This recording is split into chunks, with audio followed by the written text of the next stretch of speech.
할렐루야! 오늘도 하나님의 놀라운 은혜와 평강이 우리 모든 성도님들과 함께 하시기를 예수님 이름으로 축원합니다. 오늘도 함께 말씀을 통해서 은혜 받으시고 승리하시는 복된 날 되시길 바랍니다. 오늘은 마태복음 20장 20절에서 28절까지 말씀 함께 보시겠습니다. 그때 세베대의 아들의 어머니가 그 아들들을 데리고 예수께 와서 절하며 무엇을 구하니 예수께서 이르시되 무엇을 원하느냐 이르되 나의 이 두 아들을 주의 나라에서 하나는 주의 우편에 하나는 주의 좌편에 앉게 명하소서. 예수께서 대답하여 이르시되 너희는 너희가 구하는 것을 알지 못하는도다. 내가 마시려는 잔을 너희가 마실 수 있느냐? 그들이 말하되 할 수 있나이다. 이르시되 너희가 과연 내 잔을 마시려니와 내 좌우편에 앉는 것은 내가 주는 것이 아니라 내 아버지께서 누구를 위하여 예비하셨든지 그들이 얻을 것이니라. 열 제자가 듣고 그 두 형제에 대하여 분이 여기거늘 예수께서 제자들을 불러다가 이르시되 이방인의 집권자들이 그들을 임으로 주관하고 그 고관들이 그들에게 권세를 부리는 줄을 너희가 알거니와 너희 중에는 그렇지 않아야 하나니 너희 중에 누구든지 크고자 하는 자는 너희를 섬기는 자가 되고 너희 중에 누구든지 으뜸이 되고자 하는 자는 너희의 종이 되어야 하리라. 인자가 온 것은 섬김을 받으려 함이 아니라 도리어 섬기려 하고 자기 목숨을 많은 사람의 대속물로 주려 함이니라. 아멘. 자, 오늘도 참 귀한 말씀 주셨습니다. 세베대 아들의 어머니가 두 아들을 데리고 와서 예수님께 요청을 합니다. 내 두 아들을 예수님의 우편과 좌편에 앉게 해달라고, 즉 우정승, 좌정승 삼아달라고 하는 것입니다. 아직도 이들은 예수님이 이루실 나라를 이 땅에서 이루어질 어떤 대단한 세상의 왕국으로 생각을 하고 있습니다. 그래서 예수님이 왕이 올라가시면 내 아들들을 그냥 우정승, 좌정승 삼아달라 그렇게 말하는 거죠. 세베대 아들이라고 하면 야고보와 요한을 말하는데요. 예수님께서 그들에게 너희들은 지금 무엇을 요구하는지도 모른다. 내가 마시려는 잔을 너희가 마실 수 있느냐 물어봤더니 우리가 마시겠습니다. 그렇게 대답합니다. 지금 무슨 잔인지도 모르고 대답을 하는 거죠. 예수님이 마시려고 하시는 잔은 십자가의 잔이죠. 죽음의 길을 가시려고 하는데 그것도 모르고 그냥 마신다고 하는 겁니다. 그러자 그 얘기를 들은 또 주변의 제자들이 막 화를 내면서 말이 어떻게 저럴 수 있냐고. 아직도 이들은요, 하나님의 나라가 뭔지 잘 모르고 있습니다. 그래서 예수님께서 하나님 나라가 어떤 것인지를 다시 한번 말씀해 주시고 정말 어떻게 사는 것이 천국을 바라보는 삶인지를 말씀해 주고 계십니다. 정말 이방 나라 왕들은 어떤 권세를 가지면 사람들을 집권하고 다스리고 하지만 하나님 나라는 그렇지 않다는 겁니다.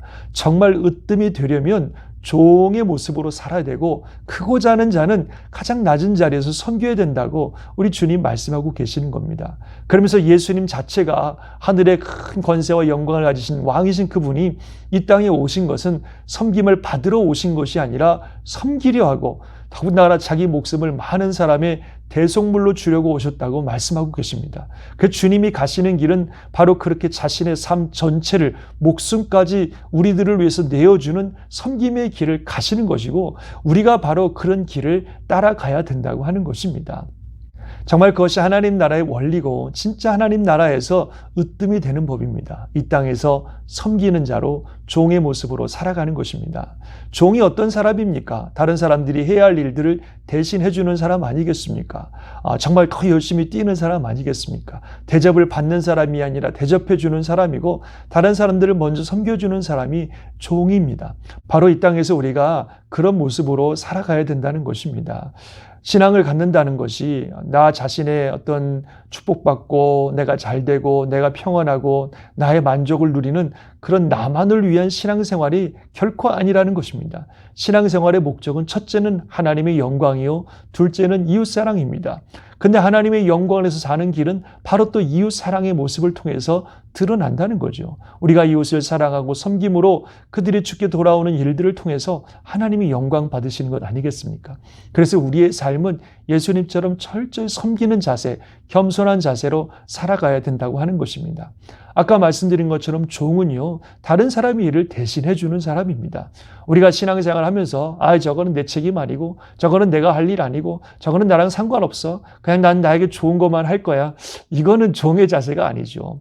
내가 좀 하기 싫어도 또 힘들어도 어찌 보면 내 책임도 아니지만 그래도 다른 사람의 영혼을 살리고 주님의 몸된 교회를 세우고 하나님의 나라를 확장하는 일을 위해서 내가 열심히 주를 위해서 살아가는 게 종의 자세 아니겠습니까? 예수님께서 자기 목숨을 많은 사람의 대속물로 주신다 그랬는데요. 대속물이 뭐냐면 몸값입니다. 모든 세상 사람들이 자기의 죄와 또 자기의 허물로 인해서 정말 죄와 사망의 권세에 묶여서 영원히 멸망할 수밖에 없는 우리들인데요. 그런 우리들을 살리기 위해서 예수님이 대신 자신의 몸을 내주어 우리의 몸값을 치르신 것입니다. 그래서 우리를 죄와 사망의 권세에서 해방시켜 주시고 하나님의 자녀로 만들어 주신 것입니다. 예수님이 그렇게 할 이유가 없잖아요. 예수님이 책임질 이유도 없고 예수님이 죄 지은 것도 아닌데 우리의 문제고 우리의 책임이고 우리의 저주인데 예수님께서 대신 우리를 위해서 그 모든 것들을 친히 그 몸으로 담당하셨습니다. 그것이 바로 예수님이 자신의 몸을 대속물로 주셨다라고 하는 그런 의미입니다. 예수님은 거기까지 섬기신 거죠. 그러므로 우리도 우리의 삶을 들여 정말 주님의 몸된 교회와 영혼들을 섬기는 삶을 살아야 됩니다.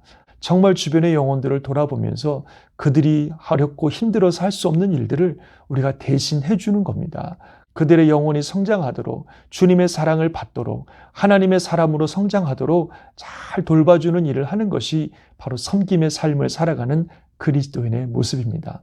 바로 우리가 살아가는 가정에서도 그렇고 또 일하는 일터에서도 그렇고 또 교회에서도 그렇고 바로 주변의 영혼들을 사랑하고 그들을 섬기며 또 어찌 보면 그들이 할 수 없는 일들을 대신 감당해주는 그런 일들을 통해서 섬김의 삶들을 실천해가는 저와 여러분들이 됐으면 좋겠습니다. 그래서 하나님 영광 받으시고 많은 영혼들이 우리를 통해서 주님을 만나고 그들의 삶이 세움받는 놀라운 역사, 그래서 축복과 생명의 통로가 되는 저와 여러분이 되시기를 주의 이름으로 축원합니다. 그렇게 살면요, 하나님 나라 갔을 때 정말 으뜸이요 가장 높은 자와 같은 영광을 우리 주님이 주실 것입니다. 그게 우리의 꿈이고 그게 우리 삶의 진짜 목표죠. 그런 목적을 향하여 오늘도 힘차게 달려가는 저와 여러분 되시기를 주의 이름으로 다시 한번 축원합니다. 아멘. 기도하겠습니다. 하나님 아버지, 그렇습니다. 이 땅 사는 동안 이기적인 모습들, 또 나 중심적인 모습들, 어찌 보면 또 교만한 모습들을 내려놓고 겸손하게 우리 예수님처럼 섬김의 삶을 살아갈 수 있도록 인도해 주옵소서. 세상이 점점 이기적이 돼가고 주변을 돌아볼 줄 모르는 이런 시대와 상황 속에 살아가지만 우리는 정말 우리 자신을 낮추고 주변의 영혼들을 향한 관심을 가지고 섬기며 사랑하며 하나님의 뜻을 이뤄가는 귀한 삶이 되게 하여 주옵소서. 그래서 우리 모든 성도들이 있는 그곳이, 가정이, 일터와 삶의 모든 현장이 우리 하나님이 함께 하시고 역사하시는 아름다운 삶의 자리가 되게 도와주시고 그리스도의 향기와 빛이 드러나는 삶이 되게 도와주셔서 우리들을 통해서 많은 사람들이 그리스도의 사랑을 느끼며 또 섬김을 통해서 회복되고 변화되고 새로운 역사가 일어나는 생명과 축복의 통로가 될 수 있도록 축복하여 주시옵소서. 오늘도 하나님의 은혜가 우리와 함께 하시는 복된 날 되기를 간절히 바라옵고 존귀하신 예수님의 이름으로 기도드리옵나이다. 아멘. 주님의 은혜 가운데 오늘도 승리하시기를 주의 이름으로 축원합니다. 아멘.